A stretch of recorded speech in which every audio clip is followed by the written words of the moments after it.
Oliver Stone, welcome to Red Lines. I know I speak on behalf of the entire Grayzone team when I say we're very excited to host you. Thank you. I I love Grayzone. I think it does some great work, and not enough people see it. So, Well, we appreciate those comments, and your work has definitely inspired some of our journalism. So let's just get right into it. You've just released Chasing the Light. I've got it right here. It's your memoir looking back at writing and directing, Platoon, Scarface, Salvador, Midnight Express. A major theme in your memoir, and I believe expressed through the protagonists in many of your films, such as Richard Boyle in Salvador, Chris Taylor in Platoon, and even Tony Montana in Scarface, is an initial belief or desire to believe in the American dream and America's superficial ideals, which is eventually contradicted by their individual experiences. You, in fact, open your memoir by reflecting on your time on the 4th of July in 1976 as you're watching a fireworks display in New York City, and you write, quote, "I wanted to believe, like them, the million people around me, but I didn't feel it. I felt the awe, but also the profound terror, because I'd been here before. On a night like this, I'd seen the most spectacular fireworks of all, the real thing." That's a reference to your time you spent as a soldier in Vietnam. You say, "So much power, so much death in one place at one time, never to be forgotten." How did the Vietnam War impact your view of the United States? a lot, a lot.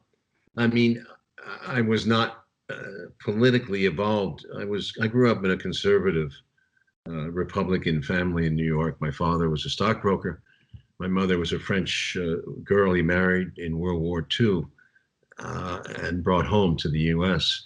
And my view of America was still evolving in 1976 when the book opens. I'm 30 years old. I'm depressed and broke because I've been writing a lot of screenplays and nothing's happened. I'm married, not going well. And in fact, my marriage is ending at that point. So out of those depths, I'm suggesting in the book that out of those depths came this feeling that I could write another screenplay about actually my own experience in Vietnam, which had occurred from 1967 to 8 when I'd been over there 8 years before this day. Why? Perhaps it was the fireworks. You know, there was so much fireworks that night in New York. There was, you remember the tall ships. You're too young, but the tall ships. There was 200 vessels of all shapes and sizes from every country in the world practically, and fireworks are going off day, and the day was spectacular and the night was all fireworks. And I think there might have been 1 million people packed into lower Manhattan. 1 million people was a lot, and there was an excitement in the air because Jimmy Carter was coming to town and the Democratic convention was about to happen the next week. So I just remember all that fever, that excitement, that change, as I pointed out. And there was a change. Carter did represent in 76 a huge feeling of we're getting away from the Nixon Ford era. We're going to go into a new feeling. There'll be more prosperity, more money in people's pockets, more sex.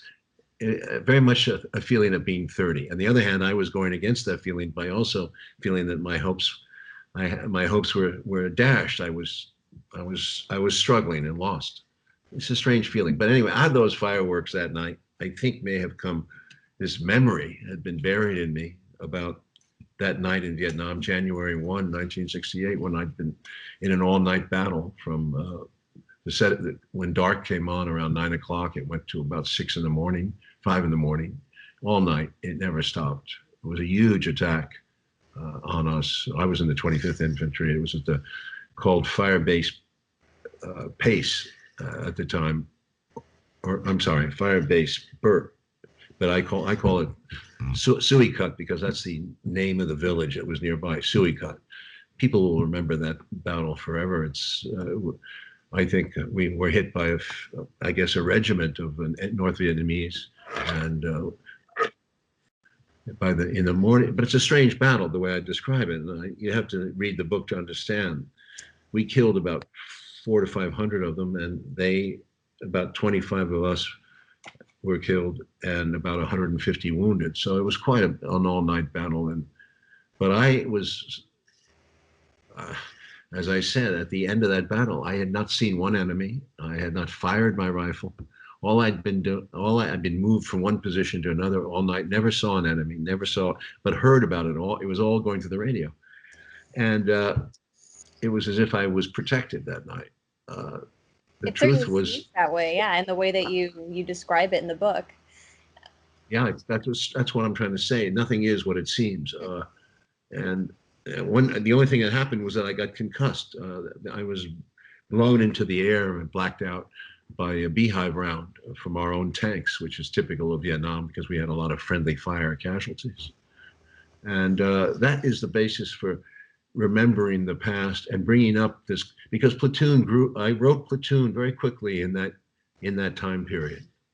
My mother's grandmother in France had also died, and I go back to France to see her funeral. She's laid out on the bed. As they did in France in those days. It's a custom, and you attend to the dead. You talk to the dead you communicate with them before they're buried, and it was a very powerful scene that involves where I try. Speaking to my grandmother, she speaks to me. I said, it's time for me to get really serious if I'm going to go on with this dream that I have to make a movie or not. And she's telling me basically that I should go on, that I should really be more serious about it. And at the age of 30, things changed. It's bizarre because that Platoon script that I wrote was optioned pretty quickly by a major Hollywood producer, and one thing led to the other. And right away, I was signed up to do this new script about Midnight Express. So that was really the beginning of my career. And by the age of 33, I had gotten an Academy Award. It went pretty fast. And then I had some reversals of fortune. And basically, the book ends on chapter 10 when it's quite an up and down story. There's a lot of roller coasters here. And it ends with my making 2 films in a row, Salvador and Platoon, at the age of 38, 39, and 40. And as you know, it's just one thing leads to the other. And both films put me back on top. And Platoon. Top of the World, I believe, is the name of that chapter. And I'll ask you more about Platoon specifically, but I don't think people would realize that you actually volunteered for the draft as a young man. You said you wanted to, quote, be like everybody else, an anonymous infantryman, cannon fodder down there in the muck with the masses. How did that time, your experience down there in the muck with the masses, later, how was it reflected in your filmmaking, even when you're telling the stories of very powerful people? Well, in many ways, that's sort of what it is. You see, I'd grown up in shelter society. I went to boarding school, went to Yale University, and dropped out. I wasn't happy. There was a lot of problems in my parents got a very tumultuous divorce, and it upset me because I didn't understand anything that was going on at the age of 15. So the first 15 years were a dream, and you said earlier the superficiality of the American dream. I'm not sure I would call it that, but it was a dream. And after that, I went on my own. There was I talk about going out to Asia, becoming a teacher. I went to the Merchant Marine. I traveled all over Asia. Then I wrote a book, a confessional book about as a 19-year-old boy. It was published finally in 1997. So I'd been through a lot and gone back to school and dropped out again, trying to adjust to society. I couldn't adjust to East Coast society. There was something, my father's world was closed to me. I didn't feel comfortable. I didn't like all the competition, frankly. It was too competitive, constantly competitive. And I had what you call burnout. They didn't call it that in those days. I really was burned out. And I went off and I said, look, I'm thinking about myself too much.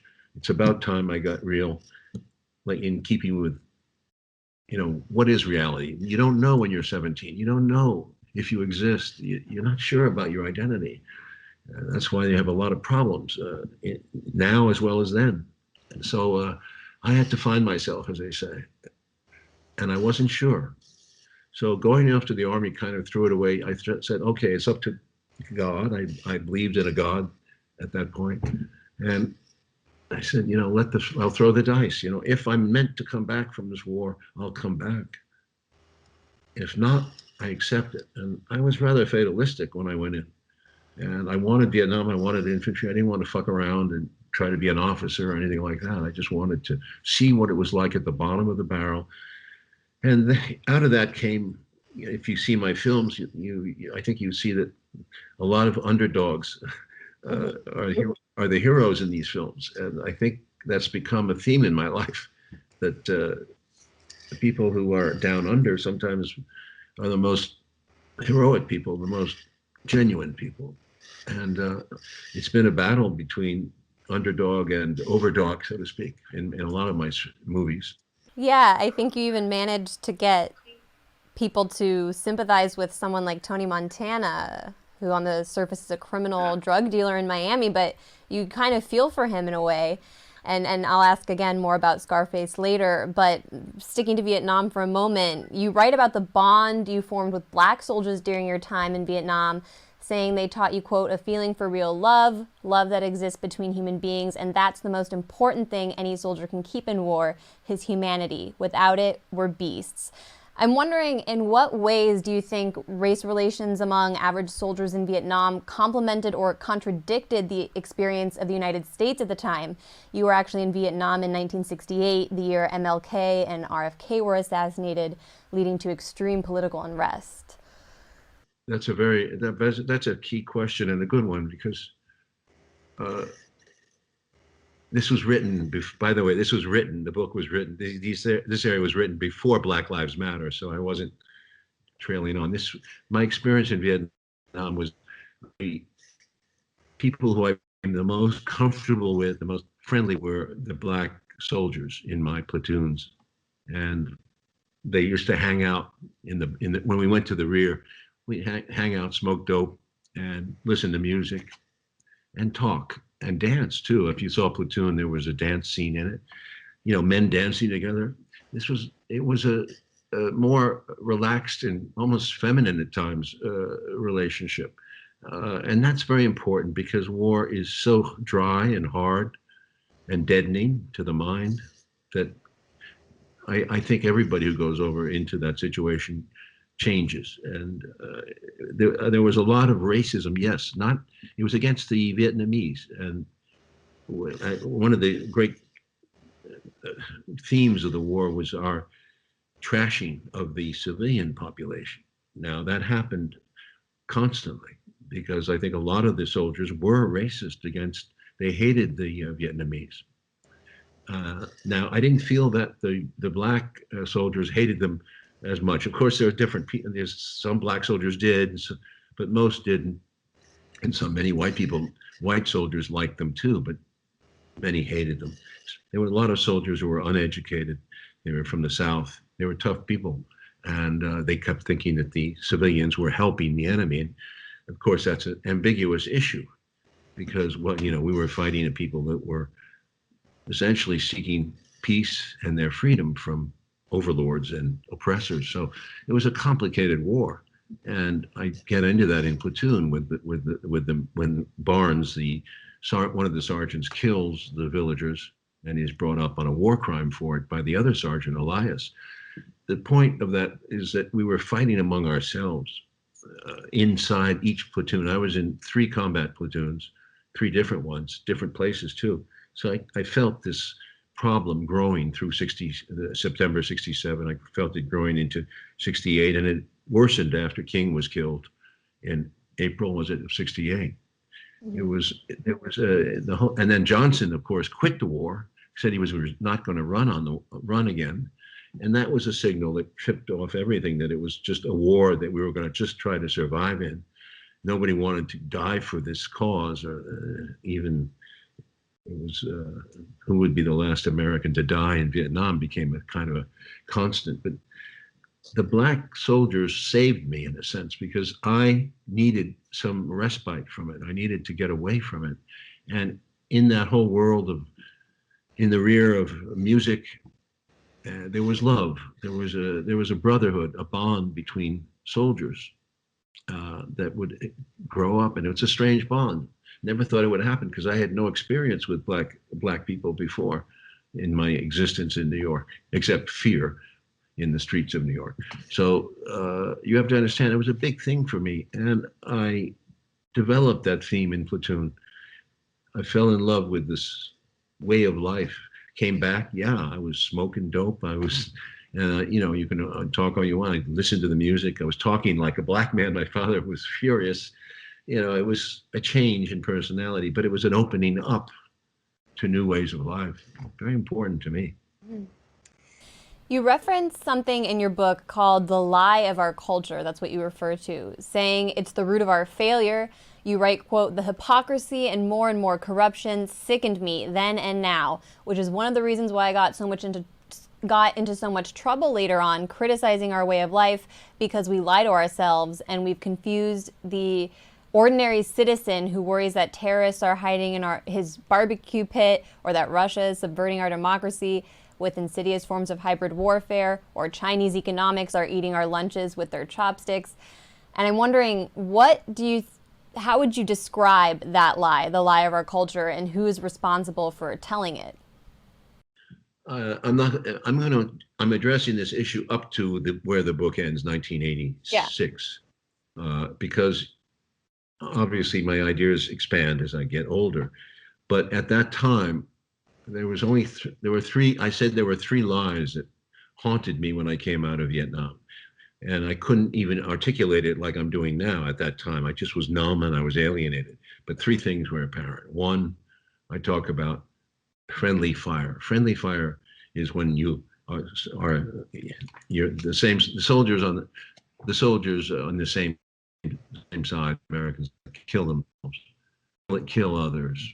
Now, this is a very sensitive subject because parents don't know that many of their children have been killed that way, and they would be horrified. And the Pentagon would buries this information as much as possible. The friendly fire statistics are much higher than they say. And by my experience, they were in the jungle. You don't see very well. It's very complicated, these firefights. And people behind you open fire and they don't know where you are and so forth. And then there's a whole business with the artillery coming in, and they come in tight, and sometimes they miss and they have the wrong coordinates. I showed that in Platoon. And there's also the air, the helicopters, and sometimes the planes that are dropping bombs. That's very tough stuff. And sometimes they drop them real close, as they did that night at the January 1, 68. So people get hurt. I was wounded twice. I believe the first time I was wounded by a grenade thrown by a fellow soldier who was an idiot. But anyway, he threw the grenade stupidly. I believed, I can't prove it, but I just sense that was what it was. And I think a lot of more people are getting hurt by their own troops than you know. I estimated in the book 15 to 20%. That's a lot. That's a lot of people.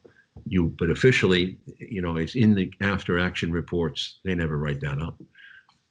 In fact, I had a scene like that in Born on the 4th of July with Ron Kovic. Is sure he shot his own man. When he reports it to his commander, the commander dismisses it because he doesn't want to deal with it. And it haunts Kovic until the moment he's shot. It's an important theme, and it's not talked about.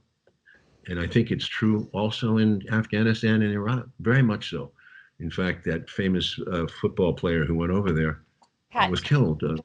Pat Tillman. Yeah, Pat Tillman, who played for the Arizona Cardinals, was killed by friendly fire. But they wouldn't report it at first. It was all mucked up. A lot of that goes on. So believe me, the second lie was trashing killing civilians. Oh, we were in so many villages. We'd split between jungle and village. We would go into the villages. Yeah, we would investigate for arms and rice supplies, everything. We had to know what was going on, and we'd find things. And sometimes we wouldn't find things, which would lead to frustration. Sometimes you losing men in the jungle to mines, booby traps, this, that. You come to a village, you take out your frustration. I saw a few incidents that were pretty raw, And I talk about that in the book, and I talk about myself almost crossing the line. I didn't cross the line, but I almost did, because you could get really upset. By example, and we didn't know about it then, but the My Lai massacre in March of '68 is all about that. In fact, when you get into the My Lai massacre, I tried to make a movie about it, but it fell apart because it was a tough subject for people.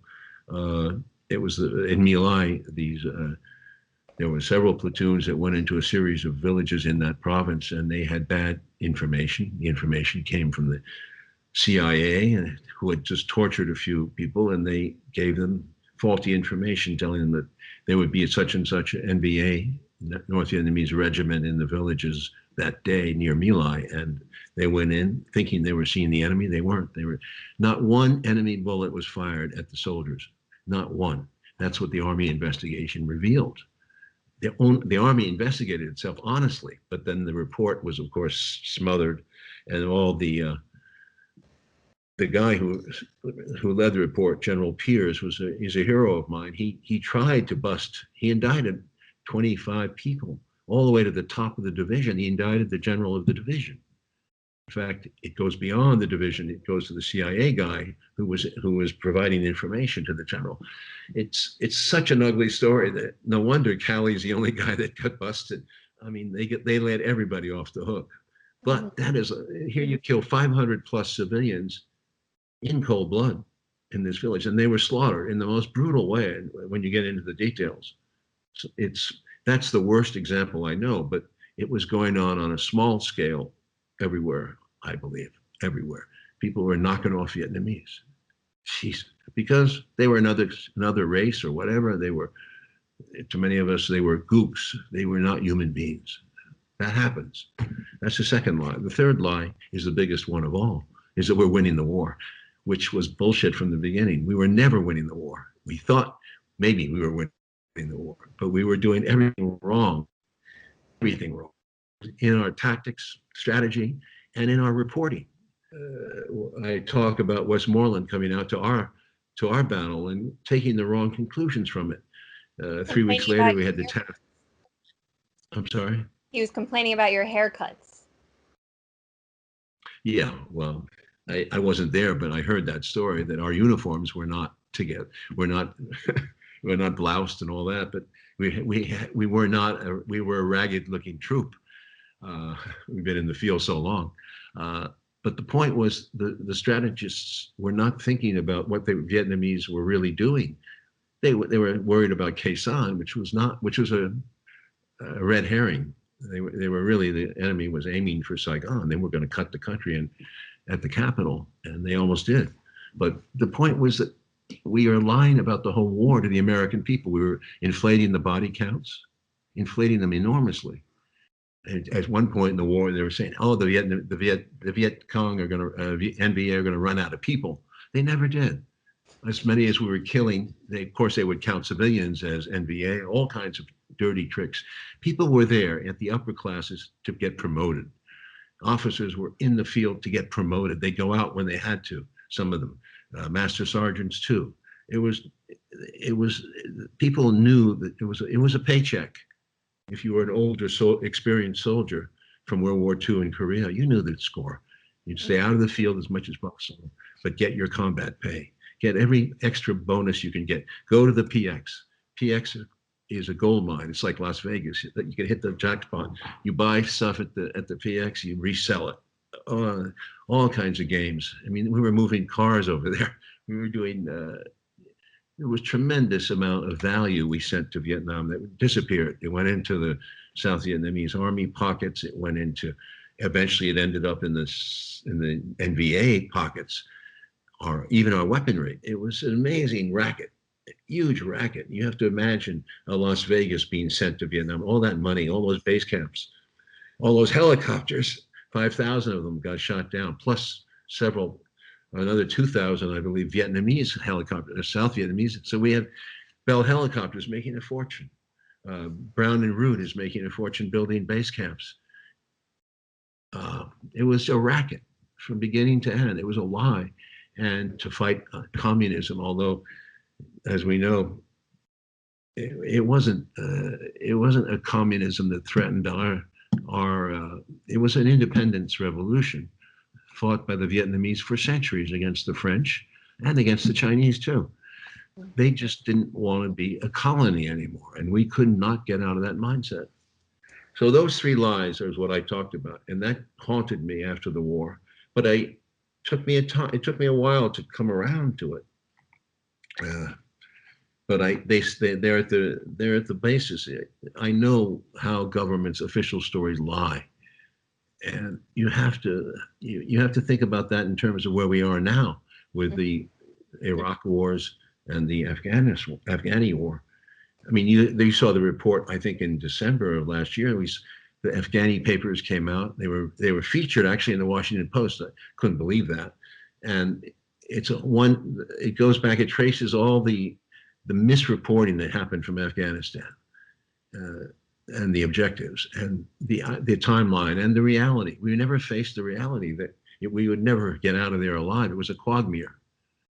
And then right when it seems like it may end, a dubious story claiming that Russians are paying the Taliban to kill U.S. soldiers' services and any chance of withdrawal seems sabotaged, which I personally think was actually something President Trump did genuinely want to follow through on.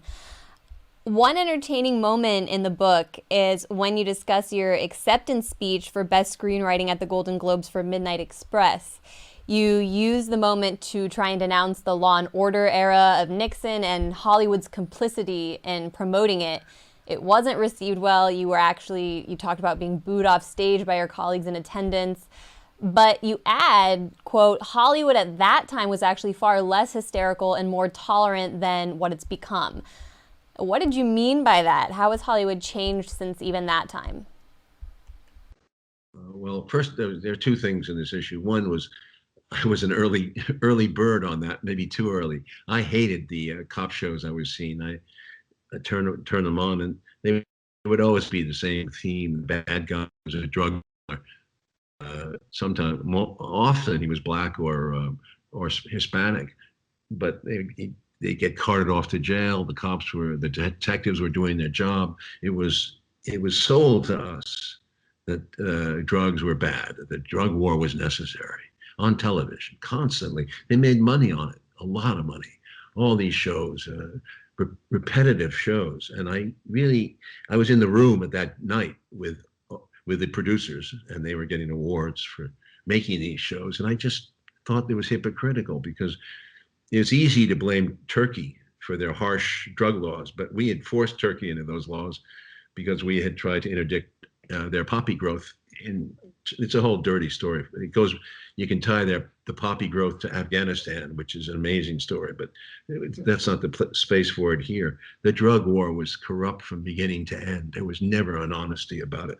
And also, why did you have the drug war? Why is America lecturing other countries on how to do things and interfering in their affairs when our problem is here? We're the demand factor. We want the drugs.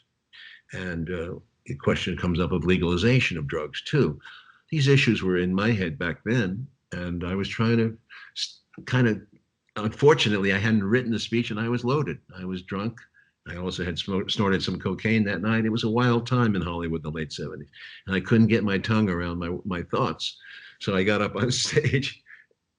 I won this award for a screenplay of Midnight Express, and I screwed it up, and I got booed off the stage. But I was a frustrated young man that way because I wanted to get this stuff out. And the movie Midnight Express was being misunderstood by so many people, especially critics who were saying it was so over-violent and zealous and anti-Turkish. It wasn't intended that way. But my message was lost. Now, as to the other issue, which was you mentioned, which is Hollywood, it was more tolerant in those days. It was the 70s. There was more of everything around. It wasn't a televised event, among other things. So now, I guess it is changed a lot. I mean, the law, people are much more intolerant of other people's behavior. They're jumping on every word somebody says. We're oversensitive about mistakes, and it's not as much fun as it used to be. I think it's just bigger and more corporate, more money, and now we have AT&T, we have all these corporations moving in. It's just moved into another phase, And it's mostly about television now. Yeah, yeah, I'll ask you more about that later. But you say you made up for that speech at the Golden Globes when you wrote the monologue delivered by Al Pacino as Tony Montana in Scarface, when he denounces Miami high society and tells them they actually need a bad guy like him and that they'll never get a bad guy like him again. You're not good. You just know how to hide, how to lie. Me, I don't have that problem. Me, I always tell the truth, even when I lie.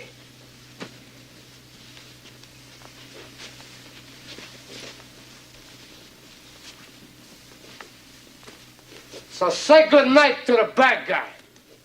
Come on.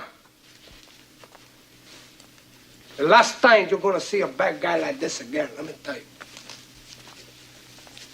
That's right. That's what I just. That's what I was trying to say. Is you've got to pick out these villains. I mean, Tony ultimately was respected by the audience because he was a free man. He was the man. He had the guts to say who he was, which nobody else did. He was not a hypocrite, and I admired him for that. He was a free man.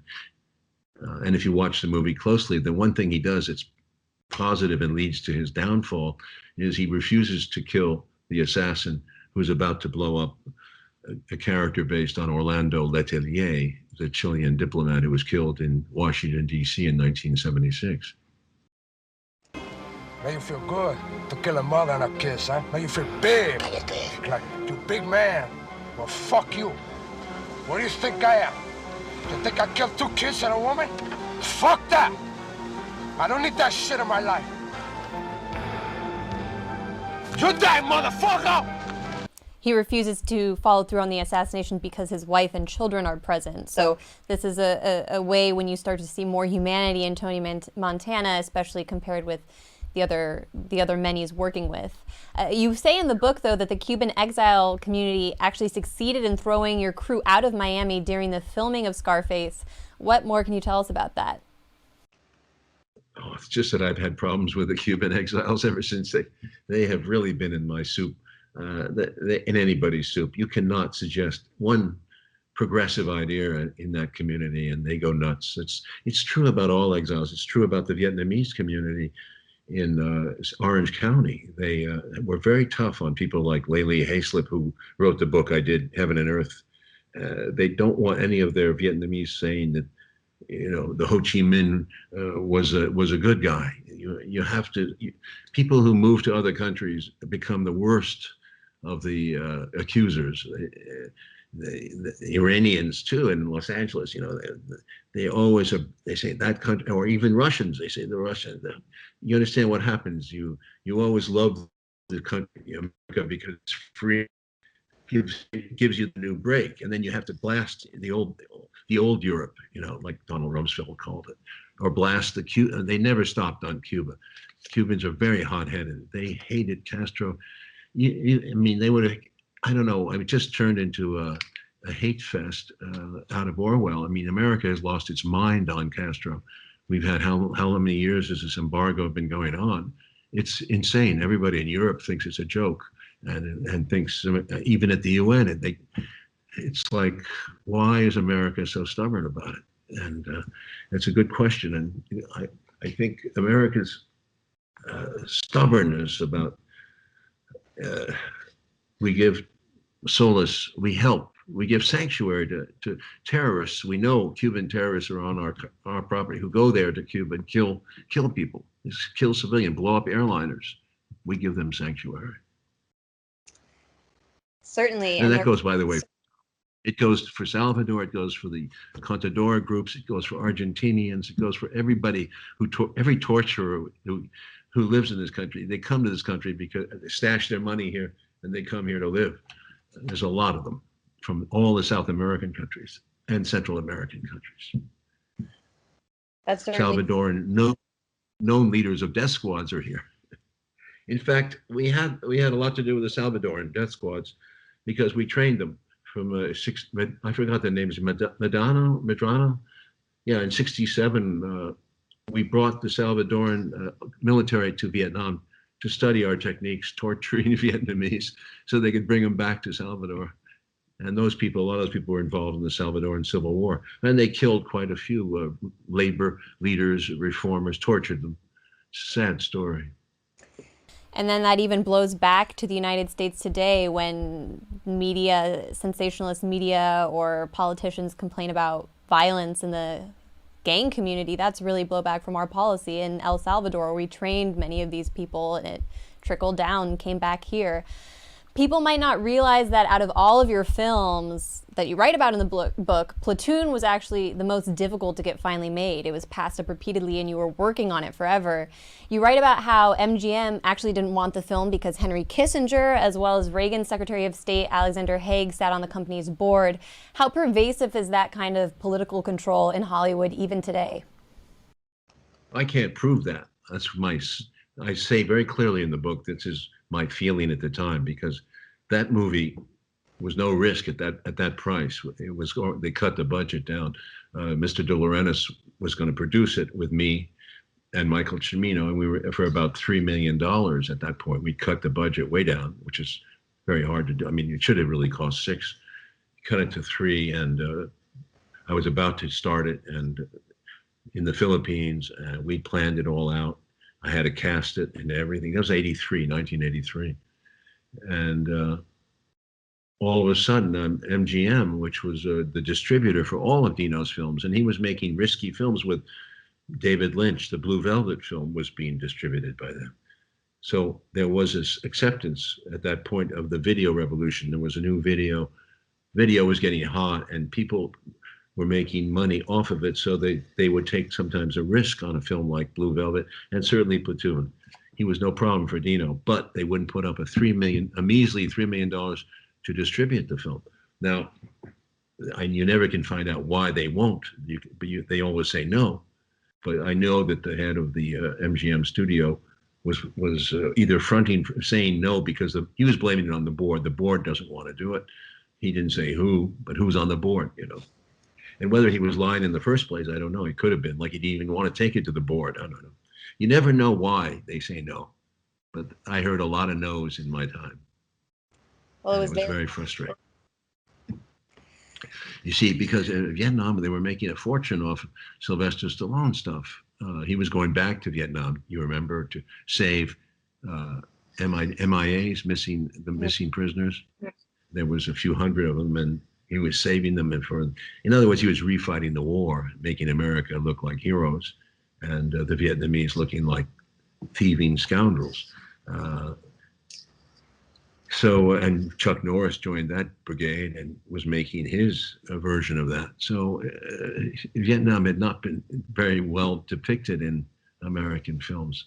And I think Platoon was one of the first ones that was realistic about what was going on in the Korean War. The first, that's why it was successful, but it was made against the popular concept of what they thought would be popular. In fact, the fact that it broke through in '86 so suddenly, and it was so popular, you realize that this film raced around the world. It made a lot of money in America, $36 million. It's a huge amount for that time. This was the third largest gross in the country for that year.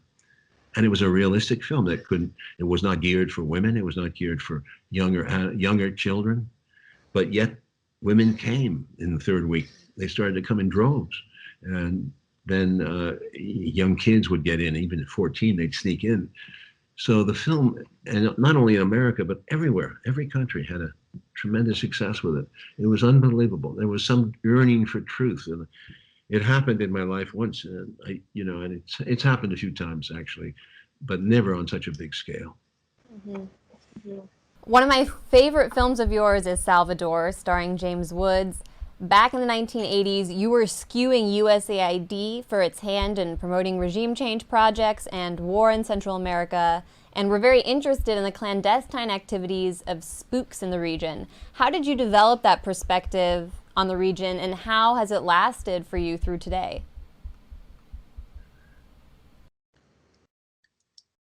Well, I took a trip there with Richard Boyle. Now, Richard's an interesting pariah of a journalist. He's covered Vietnam. he covered Ireland. He'd been in Beirut.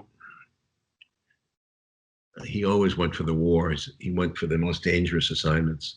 And he'd spent some time in Salvador during the 1980 period when that war was intense, at its most intense civil war. And he knew the region. So he took me down there. I went to 5 countries with him. And sure enough, I'd been in Vietnam in '65 as a teacher. I'd seen the growth of the U.S. community there. I saw the spooks, the guys who work in intelligence, the guys who sometimes wear a uniform, sometimes not. They were all over the place. And then the soldiers come in. They came in about June of '65 into Saigon. So I saw the beginning of a war. And then when I went back, I saw the real thing. What happened was the same thing was going on. When Reagan, if you remember, Ronald Reagan, wanted to destroy the revolution in Nicaragua. He thought it was a communist front and that they would cross. He literally said they could be crossing the Rio Grande any day from Nicaragua, which is insane. But he had that power to, and he sent money illegally to the Contras, who were a terrorist group that were infiltrating Nicaragua and killing, blowing up hospitals, doing anything to destroy the revolution, cutting telephones, wires down. It was an ugly, ugly war. Many civilians were killed. He also was mining the harbor in Managua, which the World Court condemned him for. Anything to destroy this regime. And he was doing illegally because Congress did not pass the Boland Amendment and did not want him doing this. But he did it underneath the rug. And how did he do it? One of the things was that he sold weapons to Iran, which became the Iran-Contra scandal, to the Iranian government, who he was supposed to be our national security threat too. And then he took the money from the Iranians and split it, gave 50% of it to the Contras through his Oliver North scheme. It was a dirty, dirty, dirty operation. And he would have gone down for it. It was a treasonous behavior, illegal, wholly illegal. Reagan would have been impeached in a second if the Washington press corps hated him as much as Nixon, but they didn't. Katharine Graham in the Washington Post did not want to have another Watergate. She was quoted as saying, the country cannot afford another Watergate, which is nonsense because it was worse. It was a worse scandal than Watergate. Oh, yeah. George H.W. Bush was involved heavily and knew all about it, but got off the hook with that one. And anyway, so I was there and saw all this going on, and I felt it was going to happen. I knew there was going to be another Vietnam, and there was going to be a dirty war too, because Nicaragua was not going to give up. They were tough fighters. So I was in Honduras, among other places, and I could see the buildup. Salvador, you could see the buildup. They were cheating on the number of troops just to avoid Congress, And in the streets of Honduras, you felt the vibe that we're going into Nicaragua. Thank God the CIA blew it when one of their pilots got shot out of on a cargo flight got shot down and revealed everything, like typical CIA screw up from. It just happened several times in our history, actually. Indonesia had happened, and that became a scandal. And Reagan had to change his whole policy. He had to back off. First of all, they were going to impeach him, but he didn't want that. So he had to deny everything. And the support for the war in Nicaragua vanished during that period when Platoon came out. Started to happen in October '86. And I think if it hadn't happened, I think there would have been another Vietnam down there. It's a scary thought. Yeah, the hatred for any revolutionary movement in South America or Central America is intense. Yeah, and we saw it. We saw they removed the leader of. They're going after Venezuela horribly. Every day. It's just. Mm-hmm. I hope to God it doesn't blow, but they got the Bolivian leader, they got the Ecuadorian leader, they got the Paraguay leader, they got the Brazilian. I mean, they've done a great counter coup recently against the leftist revolution in South America. I covered that in my documentaries. That's exactly what I wanted to ask you about, because you did travel to South America and profiled a number of left-wing leaders, from Hugo Chavez in Venezuela, Evo Morales in Bolivia, the Kirchners in Argentina, Correa in Ecuador, Castro in Cuba, Lula da Silva in Brazil, and Fernando Lugo in Paraguay. And the reason I list them all is to make that exact point you just brought up, which is that unfortunately only the governments of Venezuela and Cuba have remained revolutionary to this day, thanks to these coups and lawfare campaigns waged by the U.S. government. So I'm just wondering, why did you decide to make that film? Because it had an impact on me, and I found it so interesting to see these leaders demonized in U.S. media to be walking the streets freely among their people in a way that U.S. presidents would never be able to do. Who is Hugo Chavez? Some believe he is the enemy. He's more dangerous than bin Laden, and the effects of Chavez's war against America could eclipse those of 9/11. Some believe he is the answer. But no matter what you believe, in South America, he is just the beginning. Yeah, it's my problem is I like underdogs, and it's cost me because I've always gone for that. So I just don't like bullies, and I've hated them all my life, and that's what we are. The underdogs have had very little chance, and they've struggling, scraping out these revolutions. Reform is so difficult down there because they have such an upper class system that discriminates against people of color, discriminates against poorer people, and you see it everywhere. And land reform is one of the hardest things to pull off. And that's, as we know from Castro in Cuba, they still hate him for that he changed the equation.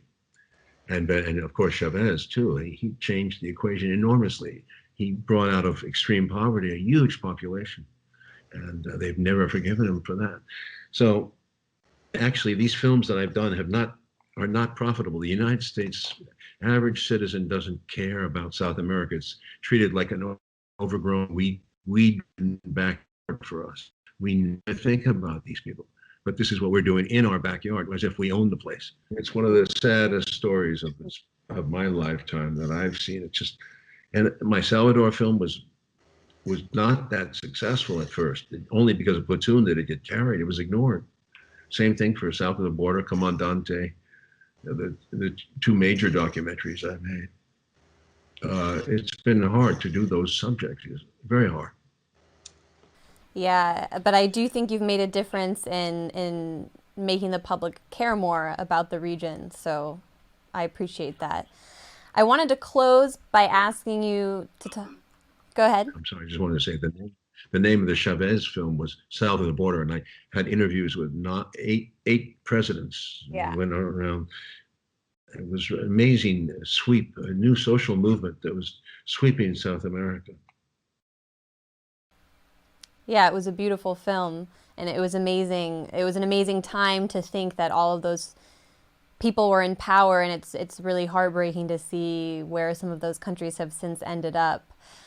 But I wanted to close by just asking you to talk about Hollywood, because your former professor at NYU and fellow filmmaker Martin Scorsese has caught attention for pointing out that the blockbusters coming out of Hollywood as of late have lost their sense as an art form, really. And he expresses real sadness over the fact that companies such as Netflix and Hulu, as well as superhero movies and franchises, seem to dominate the industry. Do you share his sentiment, and how do we get Hollywood back?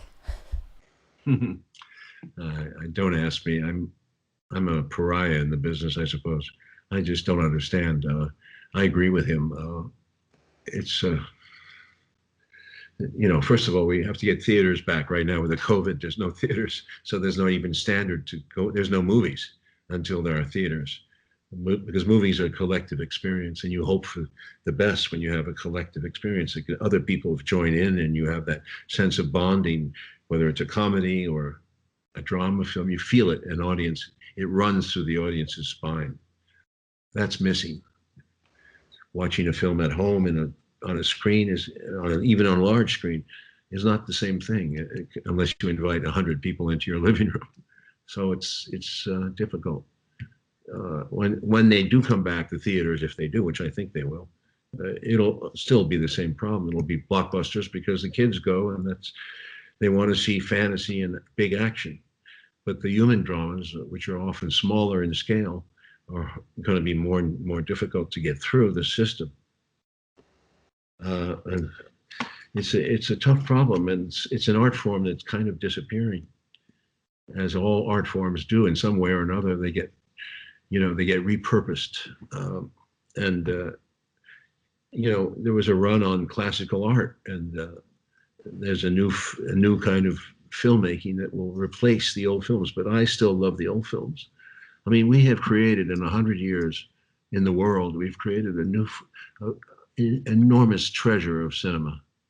Great stories that people don't even know. I mean, they could sit at home and watch these movies they don't even heard of, and they would be entertained. But that's gone. It's like fads have to. What is time? But the new things come into being, and sometimes they're not as good, but they're considered to be popular. Yeah. Reading your book, I definitely started to miss going to the movies, just the feeling that you described just now.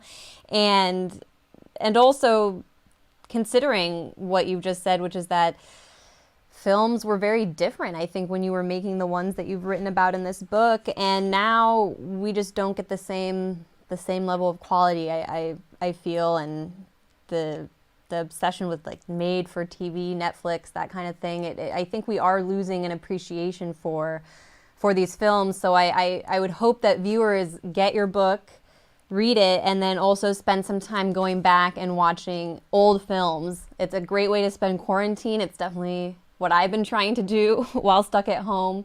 And maybe your book will inspire people to look back at some of your work and a lot of the other films and directors that you speak about, because they're just stand the test of time. Also, another thing you should think about, I think it's very evident, is since 2001, the degree of patriotism of the films supporting the United States is evident. The Netflix world don't really tolerate intense criticism.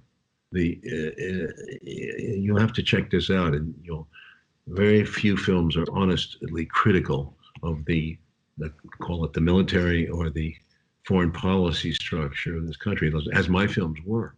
They're not being made, and there's either it's self-censorship, or because you just can't get on. You can't get a streaming service to back it. This is a serious problem. It is, and I guess it's in some ways up to the consumers to really demand a break with what we've got and show that we still have an appreciation for what used to be done, because I think that's the point of film, right? Is to what you were doing with criticizing the war in Vietnam, or casting a light on just U.S. society in general. I think that's why we watch film. And so I appreciate you making so much time for me this afternoon, and thank you for writing this book. And again, I hope viewers will read it and watch some old films. I hope so too. Thank you very much.